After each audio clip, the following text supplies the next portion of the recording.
In the 3rd year of our marriage, the pretty little sparrow my husband kept outside finally showed up in front of me. The young girl looked panicked when she saw me, like a clueless princess straight out of a fairy tale. I took a sip of soup and calmly invited her out the door. Upstairs, Sam leaned against the railing, strolling down slowly. When his eyes met mine, he smiled with indifference. "Ruby, maybe you should give it a try too. Young and pretty really does feel different." I knew he was just mocking me. He always enjoyed grinding other people's dignity beneath his feet, so I only lowered my eyes and smiled quietly. Sam didn't know. I played the game better than he ever could. I hooked up with a crown prince of the Beijing elite circle. Chapter 1. When I came back from a dinner party, I heard the clatter of pots and pans in the kitchen. The bedroom light on the 2nd floor was still on. Sam and I had been married for 3 years, and he had never once stepped foot in the kitchen. The maid would have left hours ago.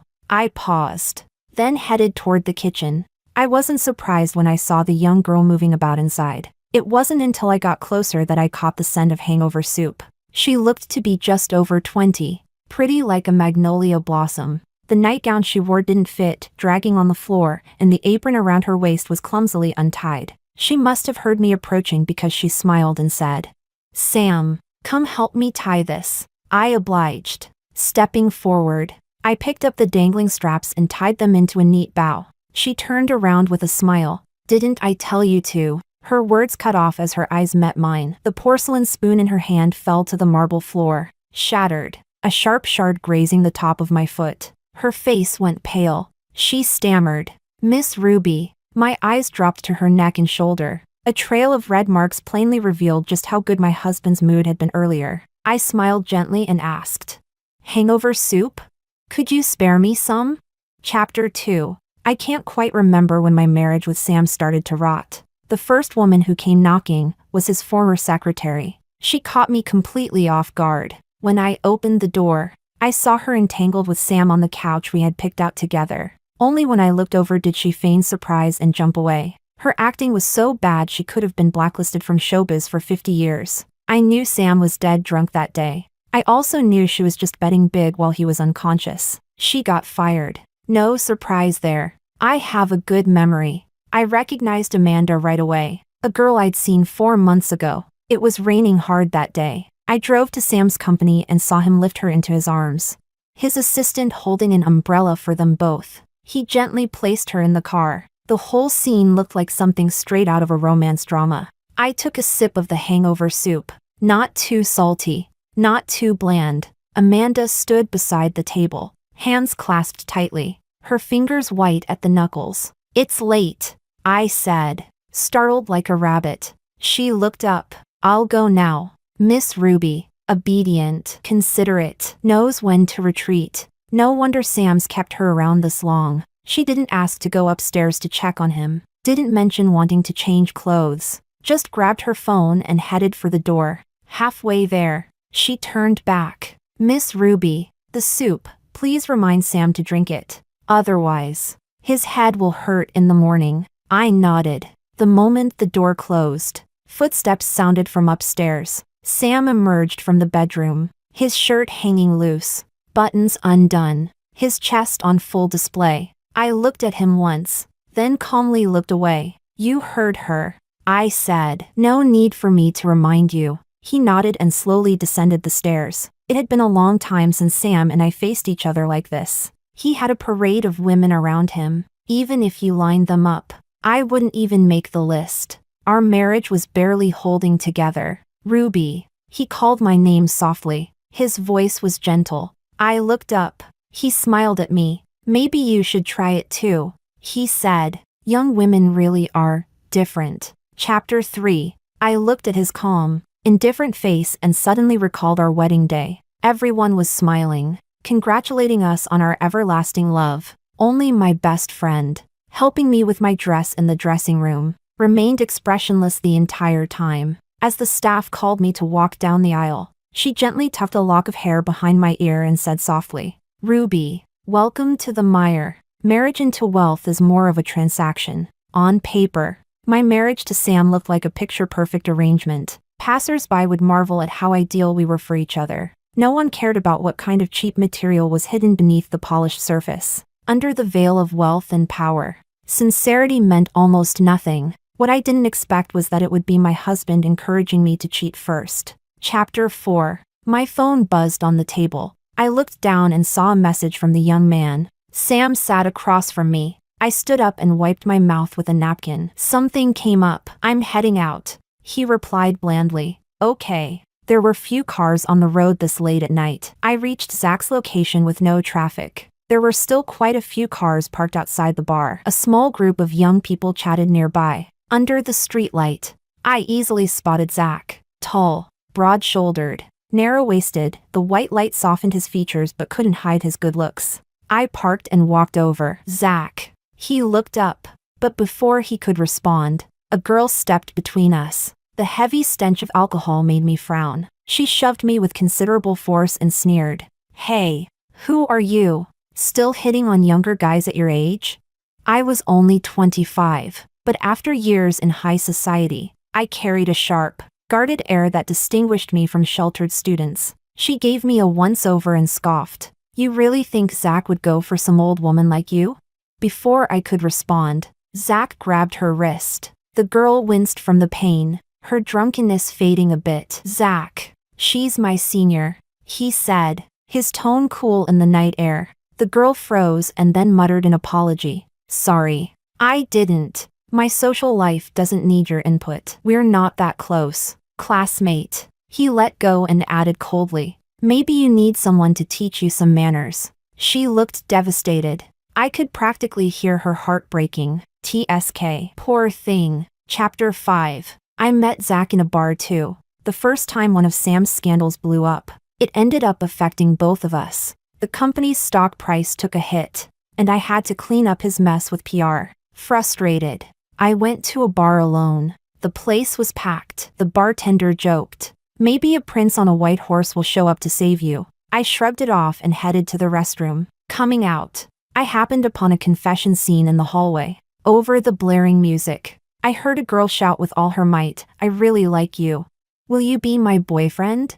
I couldn't catch the guy's response and peeked around the corner out of curiosity. The girl bolted away, head down. Then the guy turned, and I saw his face clearly. Zach. A real deal prince born with a diamond spoon in his mouth. My business instincts kicked in instantly. I stepped forward and tapped his shoulder. Young master, I'm not like those other girls. I'm a married woman. Zach visibly froze. Chapter 6. A prince doesn't just save damsels in distress. He can also patch up a married woman's broken heart. Especially if working with his family means billion-dollar deals, then yeah, it's worth a shot. Pleasing the heir of a noble family is way easier than buttering up old, scheming businessmen. Since graduating, I shamelessly leaned on my professor's network, claiming to be Zach's senior, showing concern for my junior. Back in the day, I was great at winning over women, teachers, classmates, aunties, you name it. Soft-hearted women always melted.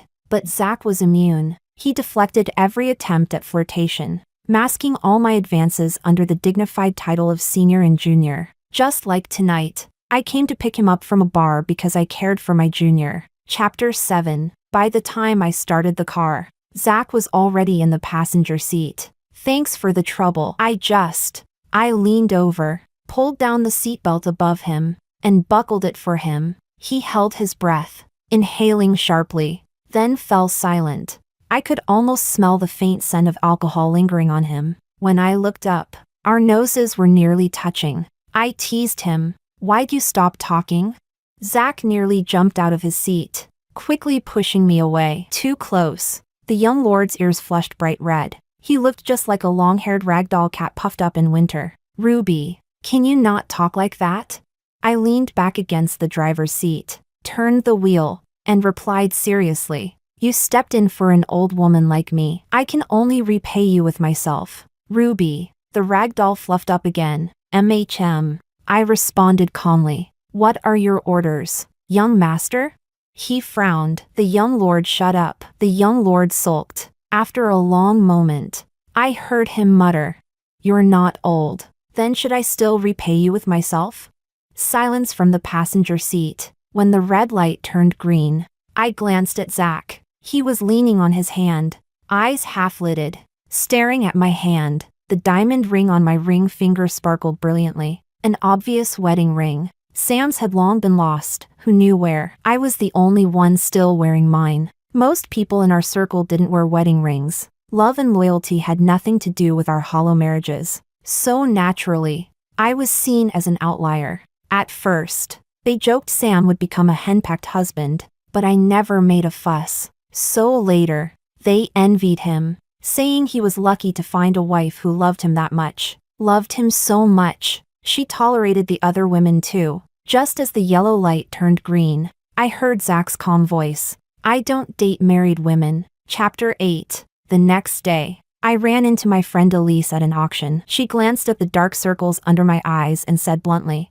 "So, you finally found someone? Still, take care of yourself." "No, I just spent half the night being someone's chauffeur." Elise looked me up and down thoughtfully. "I get the feeling, the young lord's pretty high level." I didn't respond. I had my eyes on a ruby necklace being auctioned today. I planned to secure it and deliver it to a certain wealthy lady tomorrow. Knowing how to charm and please is a basic skill for any competent businesswoman. That was the only reason I came today. On stage, the staff brought out the final treasure of the day. The intricate and luxurious necklace gleamed under the lights. I wasn't listening to the introduction. As soon as the starting price was announced, I raised my paddle. The auctioneer called my bid. Someone immediately offered higher. The prices climbed bit by bit. 3 million, 3.2 million, 3.5 million. I considered for a moment, then raised my paddle again. 3.8 million. No one answered.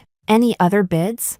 3.8 million. Once. 3.8 million. Twice. 4 million. A sudden voice interrupted the auctioneer. I instinctively looked toward the source. Sam was seated with his paddle still raised. One arm wrapped around a young woman as he smiled at me. Amanda shrank further into his arms when she saw me looking. I looked away. 4.2 million. 4.3 million. 4.4. 4.5.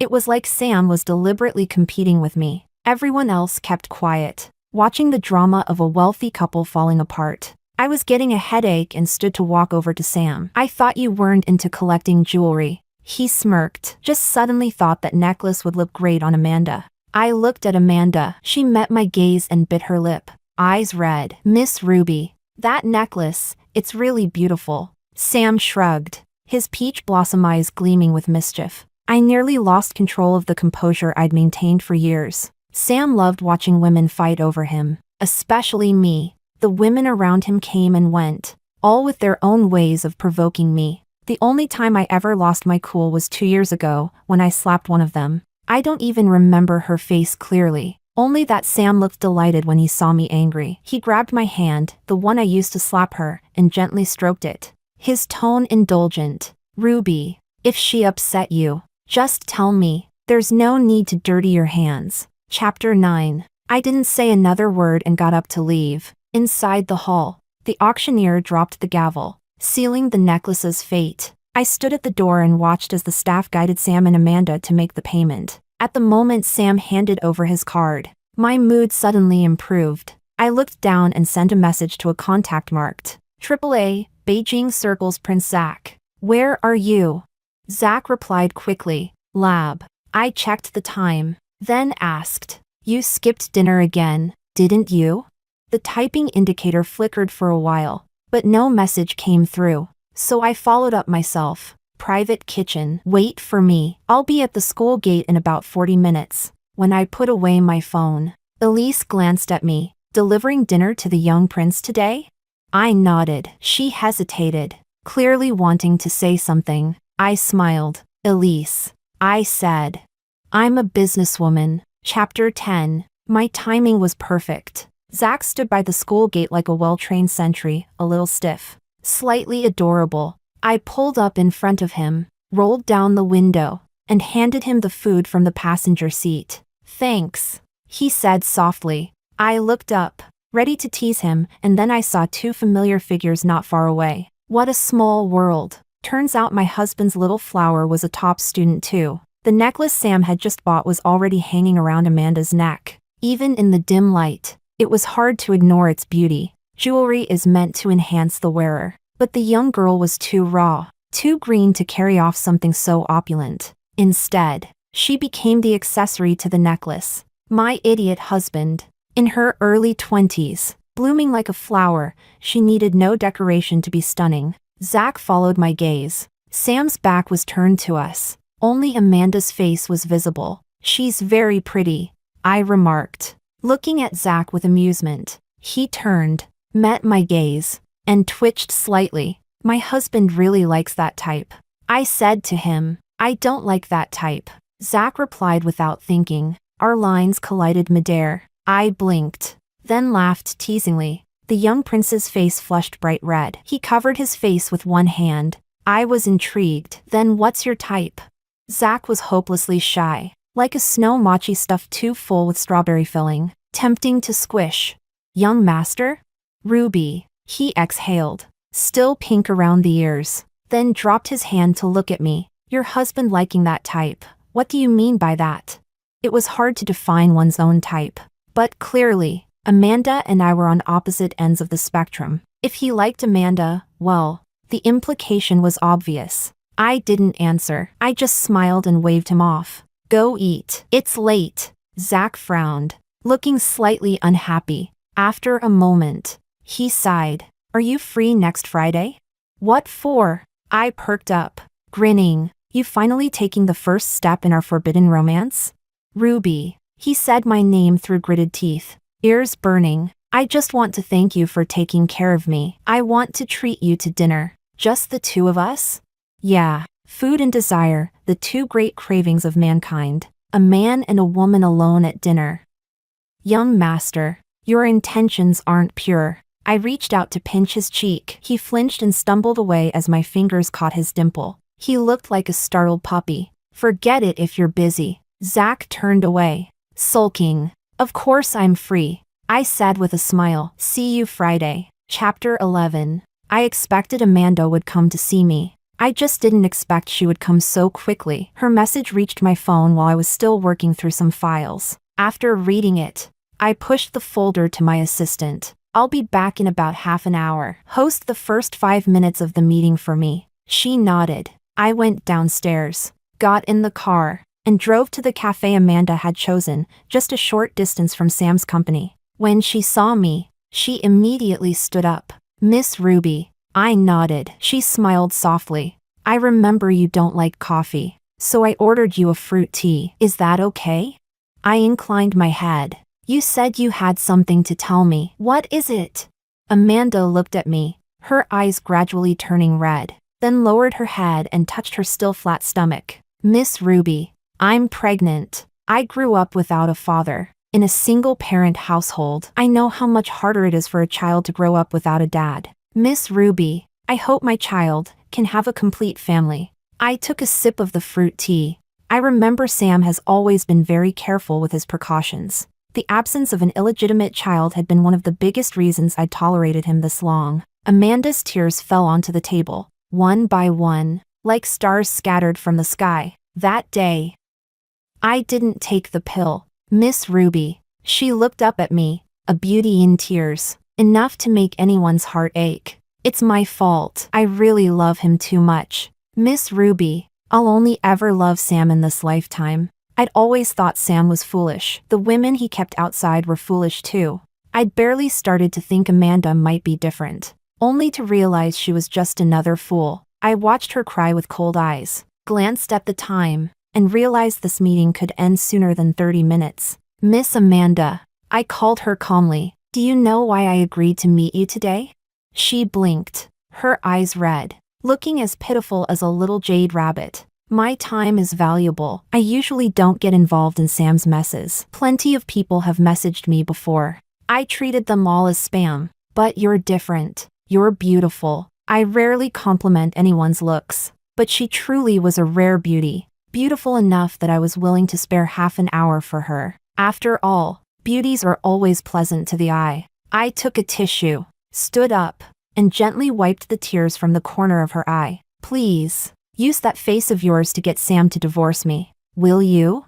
Chapter 12. Zach drove himself when he came to pick me up that day. I glanced at the car several times before giving up my composure. I give up trying to compete with rich people like you. I spend every day in the business world scheming this and that, while the crown prince was simply born with everything handed to him. Zach chuckled. Aren't you one of us too? I hesitated for a second. Can I sit in the front passenger seat? Sitting in the back makes it look like you're my driver. Sit in the front. I once heard someone say. I began. That eventually. We all become the kind of person we hate most. While driving, Zach asked. What kind of person do you hate? Rich people.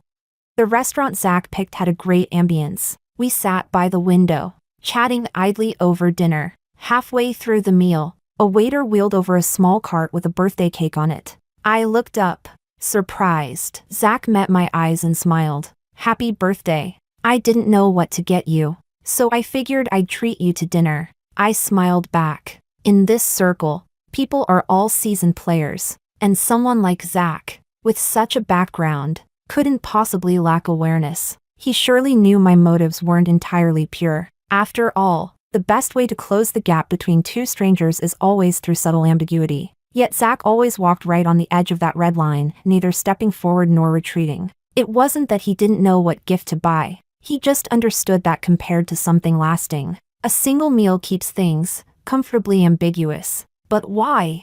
If you dislike something, just keep your distance. As the crown prince, Zach didn't have many people in the circle who could truly restrain or question him. I took a bite of the cake before I could speak. The lights in the restaurant suddenly dimmed. The piano in the center shifted to a deeply romantic tune. Several waiters came in holding bouquets, wheeling out a large cake with two lifelike little figurines on top. Propping my chin on my hand, I listened as the waiters wished the couple at the next table a happy anniversary, with blessings of everlasting love and happiness. The whole production was lavish. I sighed. How blissful. Zach looked over and paused. Expression complicated. Maybe your husband is preparing a surprise like that at home, too. He stumbled over the words. I looked at him with a smile. Zach held my gaze for a moment before abruptly looking away. You're really not curious about me at all. I teased him. I reached out and gently cupped his chin, guiding his gaze toward the happy couple.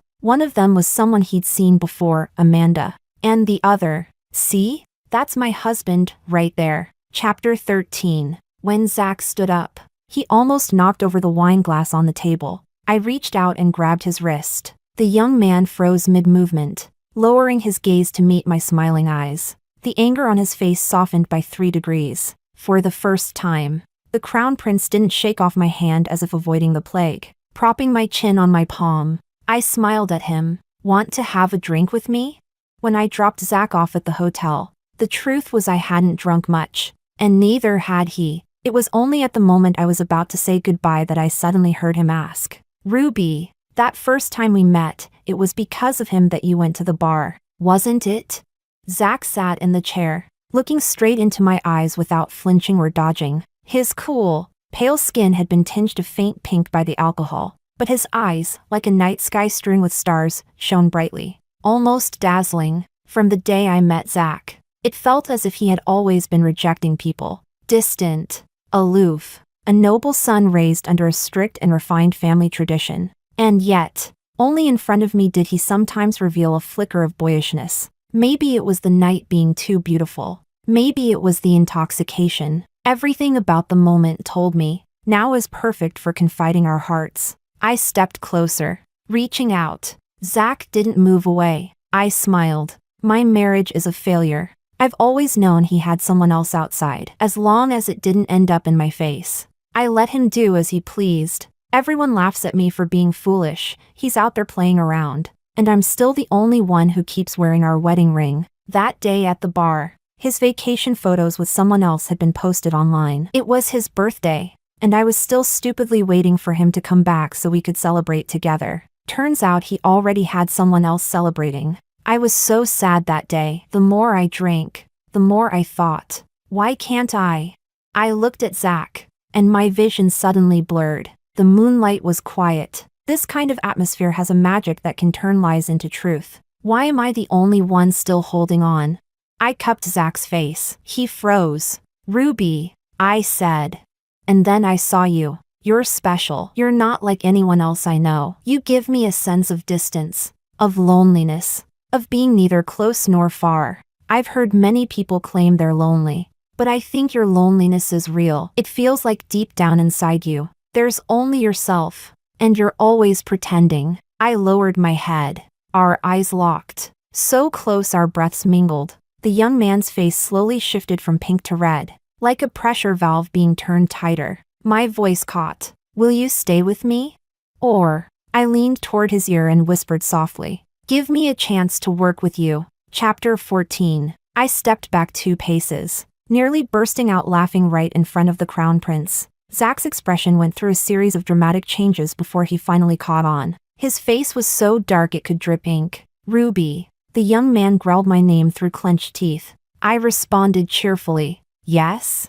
Stop watching so many tacky soap operas. Young master. I waved lazily. Get some rest. I'll pick you up in the morning for school. Zach didn't reply, just ground his teeth as he stared at me. I turned toward the door. Just as my hand touched the knob, he suddenly moved. A faint smell of alcohol wrapped around me, and his tall, imposing figure pressed close. In that split second of distraction, a hand with long, defined fingers slipped around my waist and landed on the lock. Click. Oh. Pushed too far. He bit the back of my neck lightly, more like venting than seduction, leaving behind a faint, itchy bite mark. Ruby. Zach's voice was hoarse. There was something hard to define in his tone, half anger, half indulgence. His other hand landed firmly on my waist. You win. I was pulled into a searing hot embrace. His voice brushed against my ear, clenched jawed and low. Whether it's me you want, or a chance to collaborate, fine. Take it. Just one condition. Tomorrow, you dump that deadweight husband of yours. Immediately. Chapter 15. Even a clay figurine has a temper. I lay on the bed, dazed and half-drunk from the heat rising off my own skin. Moonlight poured down at the edge of the bed. I curled my fingers, like I was trying to grasp something, and someone with sharp eyes noticed and took the opportunity to slip their fingers between mine. Lacing them together, the phone rang, cutting sharply through the quiet night. I flung off the hand holding mine and reached for the phone. The caller ID cleared the haze in my mind just a bit. Sam. My husband seemed to finally remember it was my birthday, and I hadn't gone home all day. Just as I was about to toss the phone aside, Zach beat me to it and answered the call. Sam's voice came through immediately. Ruby? Why haven't you come home? Go home to your mother. That's what I answered, in my head. That sneaky bastard beside me suddenly pressed down hard, making my words scatter like leaves in the wind. Sam, that walking wine bladder, was sharp when it came to this kind of thing. Ruby, what are you doing? I was just about to speak when Zach abruptly hung up the call. Sam's shouting was cut off mid-rant. I looked up at Zach. The young man lowered his head, only for me to slap a hand over his mouth. From the way you phrased your demand earlier, I thought, what a cliché setup. I squinted at him with a grin. Young master, I didn't know you were into bullhorned husband dramas. He bit my palm, then he pulled my hand away and bit down on my shoulder. The crown prince's voice was dark and dangerous. I'm a true love believer. Damn it. Chapter 16. Sometimes, being young and full of energy is a curse. When I woke up, the crown prince was still asleep, clinging to me like an octopus. I pried his hand away and got out of bed quietly. There were over 40 missed calls on my phone, all from Sam. On the drive, I passed by a shopping mall and, after a moment of thought, pulled over. By the time I got home, it was nearly noon. When I opened the door, I saw Sam slouched on the living room couch, looking disheveled, clothes wrinkled, hair messy. His phone was lying beside him. There was a cake on the coffee table too. I walked over and reached out to smooth his hair. Suddenly, he grabbed my hand. Sam opened his bloodshot eyes. Ruby. His voice was stiff, even a little hoarse. Where were you last night? Who were you with? He paused, suddenly realizing something, then reached for my hand again. Your ring? Ruby, where's your wedding ring?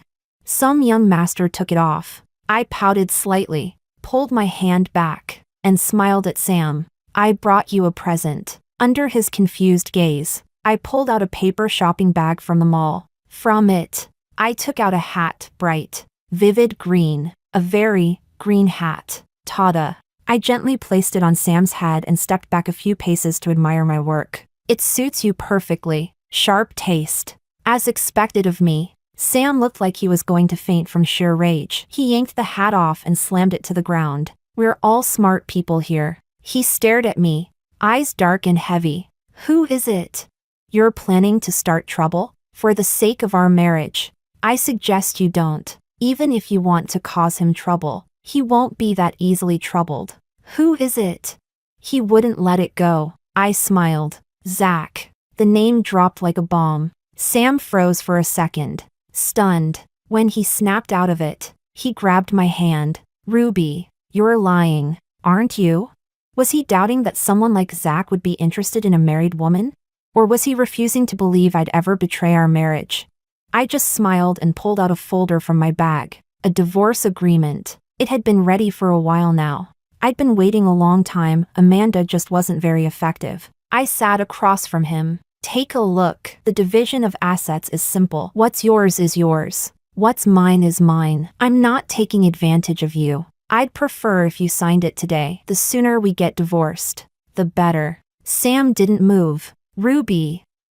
We don't have to do this. If it's Amanda you mind, I can. Sam. I cut him off. Expression calm but firm. I'm not asking for your opinion. I'm informing you. If there are any issues with the contract, we can revise it. But the divorce is non-negotiable. Ruby. I won't. For the sake of our marriage, I'd rather we didn't have to go this far. I stared directly at him and said one word. Falsified financial reports. Sam's expression changed instantly. Mr. Sam. I smiled. You wouldn't want the media to find out about that, would you? Chapter 17. When Sam went to the office, he took the divorce agreement with him. I knew that meant things were basically settled. Once I had some free time, I checked my phone, only to see that I had been bombarded with another round of texts. Where are you? Did you go to the office? Are you busy? Something urgent? You left so early. Why didn't you wake me up? I wanted to have breakfast with you. Are you pretending nothing happened? Crying cat emoji. I took a photo of the green hat still lying on the floor and sent it to him. I was up early to deliver gifts. The Crown Prince. Legendary. Chapter 18. Sam's company was facing a severe cash shortfall. One of his senior execs had embezzled a large sum of money. If this kind of scandal broke out, the company would be on the brink of collapse. Even though the company was old and reputable, it couldn't withstand his habit of appointing people based on connections. That particular executive? Some distant relative of Sam's. Sam didn't dare hand him over, so he had to find a way, quietly, to plug the hole himself. I was worried that if I pushed Sam too hard, he'd drag me down with him just to save face. During the 30-day cooling-off period for the divorce, I still lived at home, going to work as usual. Sam, in a move clearly meant to provoke me, brought Amanda back home. They acted all lovey-dovey in front of me like I didn't exist. Now and then, my eyes would drift toward Amanda's stomach. At just over a month, there was no visible change yet. Amanda would always avoid my gaze. I knew she still hadn't told Sam she was pregnant. The day our divorce was finalized was bright and sunny. I took Sam's car to the Civil Affairs Bureau. At a red light. During those quiet 10 seconds, the atmosphere in the car was suffocatingly heavy. Then Sam spoke. No sarcasm, no bitterness, just a rare calmness. Ruby, he said, if I'd never gotten involved with anyone else from the beginning, would we have been able to stay together? The truth is, Sam and I did have a relatively happy phase. Maybe it lasted 3 months, maybe even less. I don't remember clearly. From the moment the first woman showed up, the parade of mistresses never stopped. The first time I caught him red-handed, he sobered up and looked at me with a gentle smile. Ruby, he said, I hope you won't say anything to spoil the mood. I smiled back at him, swallowing the rising anger. I didn't ask who she was. I didn't ask why. I just said, don't drink too much. It's bad for your health. Funny how people start reminiscing right before they lose something. But it's not real regret. Even if given another chance, he'd make the same choices. I didn't answer him. Chapter 19. It wasn't until the red divorce certificate landed in my hands that I finally felt at ease. As we stepped out the door, Sam's footsteps faltered for a second. Ruby, we would've. I suddenly said. Sam froze. I smiled at him. We would've. If you'd never cheated, if it had always just been the two of us, we would've grown old together. Maybe we'd have had a smart little daughter. She would've inherited the company. We could've stepped back, traveled the world together. Maybe at the end, when we were gray and wrinkled, we'd still look at each other and calmly promise to find each other in the next life. I took a step forward, smiling softly. I reached out and adjusted his tie, just like I used to, back when we were newlyweds. For a second, Sam's expression cracked with emotion. Ruby, but you wouldn't have. I stepped back, avoiding his hand as he reached for me. My voice was cold as ice. You wouldn't. Sam, I know you too well. You're fake, selfish, arrogant, unfaithful, irresponsible, and full of empty words. His face darkened. Slowly but surely. I know exactly who you are, Sam, and that's exactly why I married you. I smiled faintly. Enjoy it while it lasts. You're about to find out just how vicious and cold-blooded your ex-wife can really be. Sam stepped closer, brushing a strand of hair behind my ear. His voice dropped, cold and poisonous. Ruby, he said, a woman like you will never be loved by anyone. Not truly. The kind of thing only an ex-lover could whisper. Intimate venom disguised as a farewell. But really, who cares? Losing love is like a fish losing its bicycle. Suddenly, the blaring of a luxury car horn split the air. I turned my head. The crown prince was parked up in a supercar, glaring like he'd been made to wait too long. I took a step back and gave Sam a genuine, heartfelt goodbye wave. Goodbye. Chapter 20. When I got in the car, Zach leaned over to fasten my seatbelt. He stiffened his neck and didn't look at me once. I leaned in and bit him on the cheek. The crown prince jerked in surprise, nearly banging his head on the roof. His ears turned pink. You. Just copying you. I grinned. Jealous?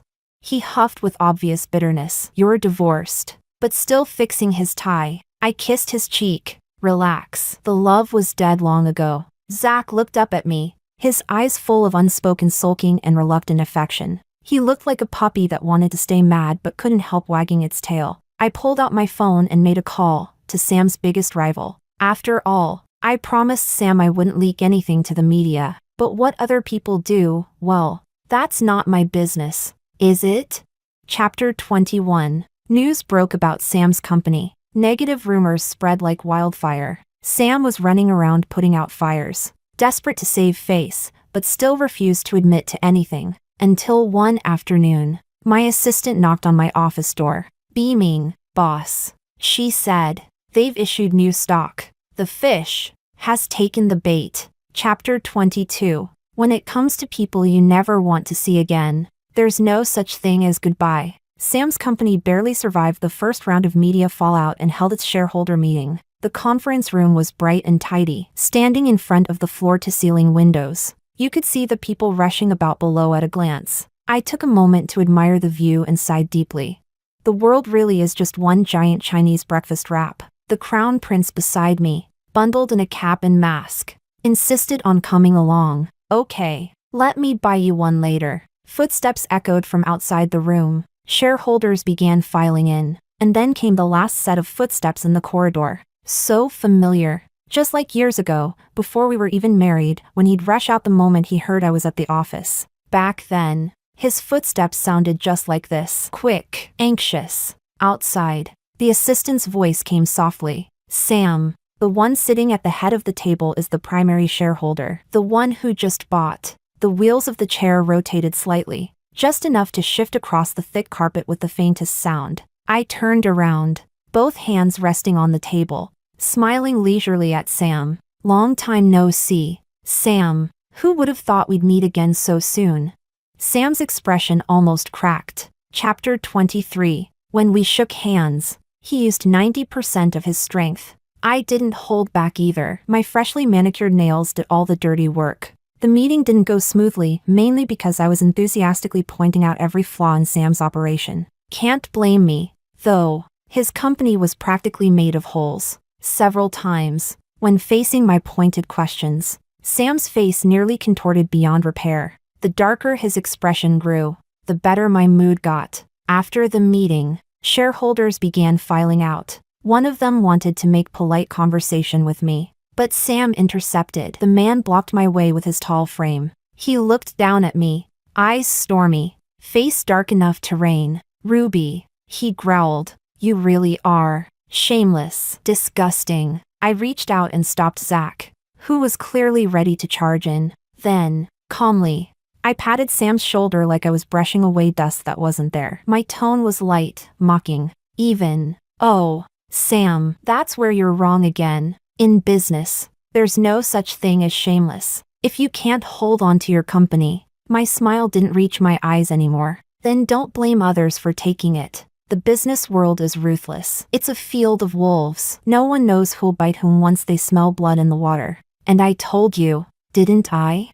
I'm a businesswoman." Chapter 24. When I left Sam's company and sat down in the car, I suddenly caught sight of a familiar figure at the entrance. A hand held mine. The crown prince had taken off his cap, the strands of hair at his forehead slightly disheveled. Eyes lowered. He held a disinfectant wipe and carefully cleaned my hand, one fingertip at a time. Outside the car window, a beauty stood in tears, stopped by the security guards at the gate. Amanda looked much more haggard now, yet even in that state she had a kind of fragile beauty. "Please, let me in. I just want to say a few words to Sam. It won't take long. I'm begging you." Her pretty face was streaked with tears, but the guards were unmoved. "Miss, without permission we cannot let you in. Please, let me see him just once," she pleaded, nearly dropping to her knees. At that moment, the sensor door slid open. Sam strode out, face dark. Amanda froze, then instantly lunged toward him. Sam, why won't you see me? What did I do wrong?" The guards hurried to stop her. "Miss, please don't do this." Sam stood where he was, his eyes sweeping over her face, utterly indifferent. "Next time, I don't want to see her at the company entrance again." "Sam, you can't." Amanda bit her lip. "I'm carrying your child." Sam's expression didn't change. "Then get rid of it. Or if you want to be a single mother, that's your choice." It was as if the last thread of strength had been pulled from Amanda. She stopped struggling, staring blankly as Sam got into his car, leaving her standing there, hollow. I watched the scene to the end, then rolled up the window. "Let's go." Chapter 25. The car stopped at the company entrance. I reached for the seatbelt buckle, but a hand pressed mine down. Someone leaned over and covered my lips with a kiss. There was a softness to it that didn't allow escape. The hand I tried to free was caught instead. Something warm and solid slipped onto my ring finger, a ring, clasped firmly around me. When we parted, the crown prince's ears were flushed a smoky pink. I opened my hand to admire it and found it was a matching ring. "Claiming your territory?" His face turned even redder, like a child guarding candy in his hands. "I can't just keep following you with no name, no title." I tilted my head to admire his beauty and smiled. "Aren't you afraid? Afraid I might still look for someone else?" "Young master," my voice softened. "Business people value profit, not permanence." Zach met my eyes without flinching. In his gaze, a tiny reflection of me trembled. He smiled and asked calmly, "Would you?" Hard to say. My moral boundaries have always been adaptable. High with the high, low with the low. Then what should I do? The crown prince lowered his voice, almost troubled. "Luckily, I have lots and lots of money." So cute it almost hurt. I nearly burst out laughing, eyes curved like crescents. His hand, caught in mine, gleamed with a matching ring on his elegant fingers. I lowered my head, kissed the ring, then I'll give myself to you, I suppose. Extra, dog knows. Chapter 1. Zach was in his second year of middle school when a friend dragged him out to the field to watch a high school race. The girls' 800-meter final was in full swing, a crowd buzzing at the finish line. His friend squeezed through the front row, pulling Zach along. Above the deafening cheers, One name stood out more than the rest. Ruby. Zach raised an eyebrow. Who's Ruby? His friend pointed at the girl running far in front. There, that's her. You really don't know her? Do I have to? Zach countered. The friend rubbed his nose. Not really, but she's famous around school. Top 3 in grades every semester. Student council. Pretty face.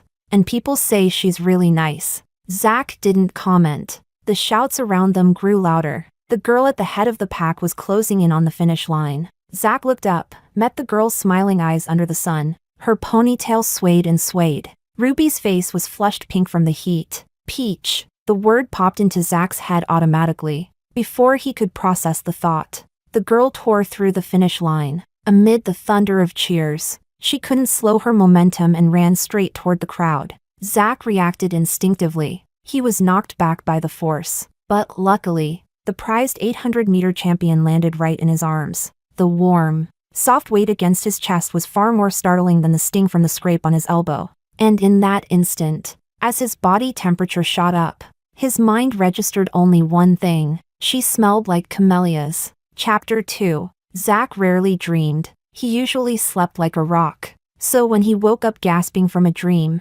sweat breaking out, he almost scared himself. It hadn't even been a nightmare. If anything, it was idyllic. For the first time, his teenage thoughts had stumbled up to the edge of puberty. In the dream, a girl simply held his hand as they walked slowly along a park path. Just before he woke, she'd smiled, slipped into his arms, and tipped her face up to kiss the dimple in his cheek. Sunlight filtered softly through the layered leaves, landing on her face. Delicate brows, a mischievous smile, bright eyes. Ruby's face. When your body crosses into adolescence before your mind, the result is that in the very moment you wake, you find a flag already raised, standing at full salute. Zach clapped a hand over his face, cursing himself as dirty and low. The family he came from, centuries of legacy, might not have been an actual scholarly clan, but at least it was known for upright family values. Gold piled on jade, a young heir brimming with confidence,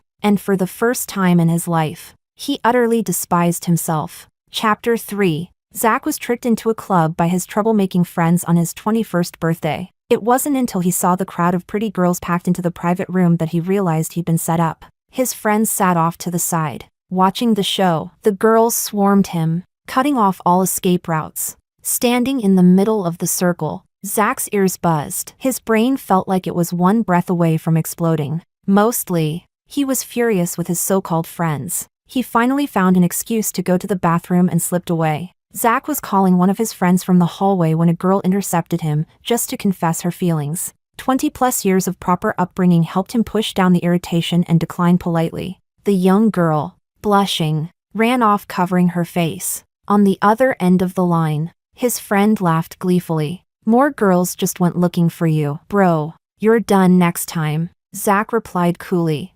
You try that again. You're finished. Only then did his friend realize the young master was not in the mood and quickly softened. Apologizing and trying to calm him down, Zach kept the call going, listening to the guy try to explain. Then, someone suddenly wrapped their arms around his waist from behind. The scent of camellia flowers spread over him like a spell, instantly reactivating all of his senses. And then, right by his ear, a voice with the soft dust of years on it. Yet so familiar, like an old friend he'd just spoken to yesterday. Zach's adrenaline surged, like two 6'3" linebackers were pounding on his chest from the inside. The voice whispered teasingly at his ear, breath as soft as silk. Young master, I'm not like those other girls. I'm a married woman. The deer who hadn't shown up to work in ages almost crashed headfirst into his heart. Chapter 4. Zach was inexperienced, but luckily, he was young. Luckily, he was passionate. Luckily, he had endless energy and raw strength.